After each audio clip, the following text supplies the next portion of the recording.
Right, Kurnool నుంచి right Satyanarayana గారు, కర్నూలు నుంచి మరో రిపోర్టర్ మురళీకృష్ణ గారు సిద్ధంగా ఉన్నారు. మురళి మాట్లాడొచ్చు మీరు. సత్యనారాయణ సార్ మీకు దండాలు. మురళీకృష్ణ గారు. సత్యనారాయణ గారు నమస్కారం అండి. ప్రస్తుతం ఇప్పుడున్నటువంటి సమాజంలో మనిషి పుట్టిన తర్వాత నివాసం ఉండడానికి స్థలం దొరకడం లేదు, చనిపోయిన తర్వాత భూమాతలో పాతి పెట్టడానికి కూడా స్థలం దొరకడం లేదు. ఈ సిచ్యువేషన్ లో మీరు అన్ని ఎకరాలు 70 ఎకరాలు అడవిని సృష్టించి ఎట్లా దాన్ని ప్రొటెక్ట్ చేయగలుగుతున్నారు? ఏ రకంగా ఆ వచ్చే ఒత్తిడులను ఎట్లా తట్టుకోగలుగుతున్నారు? నా శరీరం, నా మనసు, నా మైండ్, నా బాడీ చాలా ప్రశాంతంగా ఉంది. చాలా ప్రశాంతంగా ఉంది. ఎందుకంటే ఎన్నడూ అలజడికి లోన్ కాలే. కాసేపు అయితా మళ్ళీ సెట్ అవుతా. అంటే సార్ మనం ఇందాక కూడా మాట్లాడుకున్నాం, అడవిలో దొంగలు పడుతూ ఉంటారు, జాగ్రత్తగా కాపాడుకోవాలి. ఇవన్నీ జరగకుండా ఏం చేస్తున్నారు? నేను దెబ్బలు అనేది భయం ఉంది చిన్నప్పటి నుంచి. నాది కనపడితే కొడతాడు, ఎప్పుడు వస్తాడో తెలియదు. ఆ కలెక్టర్ చెప్పిన, ఆయన పేరు అమోయ్ కుమార్, ప్రియాంక వర్గీస్ మేడం ఉంది, ముకుందారెడ్డి గారు డిఎఫ్ఓ ఉండి, ఇదే అడవిలా ఎక్కడో. ఏం చెప్పిండంటే ఆయన దెబ్బల భయంతో అడవి కాపాడబడ్డది.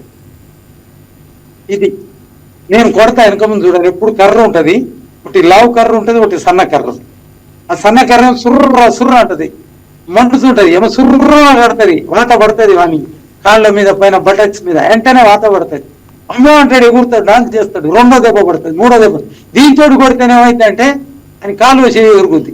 ఒకనాడు ఇట్నే ఈ పెద్ద కర్ర లావుంది, ఆ లావు ఇట్లా నడువు కంటే కింద కొడదామని లేపిన. ఇట్లా లేపేసరికి ఆడు కింద కూర్చుంటే తల మీద పడ్డది, తల పరిగింది. ఆయన తీసుకొచ్చిన పంచదార నీళ్ళు దాగిచ్చిన, నెత్తిన పంచదార పూసిన. నాకు పంచదార పూస్తే అంటేనే రక్తం ఆగుతుంది. తీసుకుపోయినా, సిటీ స్కానింగ్ చేపించిన, డాక్టర్ గారు చెప్పిన, కొత్తంగిలాకు పెట్టించిన. కొత్తంగిలాకు పెట్టించి అది ఊరు డూప్లికేట్ వాళ్ళు ఉంటారు జనం ఊర్లో, పులిగండి వాళ్ళు ఉంటారు ప్రతి ఊర్లో. ఆ పులిగండి వాడు పోయిండు, ఆ ఫలానోడు దాంట్లో ఇట్లా పోయిండు, వాళ్ళ దాంట్లో మేపుతుంటే దెబ్బ కొడితే తల పలిగింది. తీసుకుపోయాడు, ఆయన జీప్లో తీసుకుపోయిండు, డాక్టర్ చూపెట్టిండు, టెస్టింగ్లు స్కానింగ్లు అన్ని అయిపోయినాయి. మందులు ఇచ్చిండు, కొత్త బట్టలు ఇచ్చిండు, కేసు పెట్టాలని. రే వాళ్ళు దాంట్లో పోయినా అంటున్నావు కదా, అరే ఇన్ని ఏ రాముందాలి, ఇన్ని లోపలి ఆయన దాంట్లో ఎవరు పోమన్నాడు, పోయి మేపన్నాడు. మేపితే దెబ్బ కొట్టిండు, దవాఖానకు ఆయన తీసుకుపోయిండు, మందులు ఆయన పెట్టిండు, పరీక్షలు ఆయన చెప్పించాడు. ఇది చెప్పించాను, ఇన్ని లోపల ఏ రాముందా అని చెప్పిండు ఎస్ఐ. అటువంటి అడ్మినిస్ట్రేషన్ ఉండాలి. ఇది ఎప్పుడు కూడా నేను అలజడి పోలే, చూసి నవ్వుకుంటా వాడు చేసిన దానికి. ఈ వీడియో మీకు నచ్చినట్లయితే లైక్ చేయండి, షేర్ చేయండి, మా ఛానల్ కి సబ్స్క్రైబ్ చేయండి.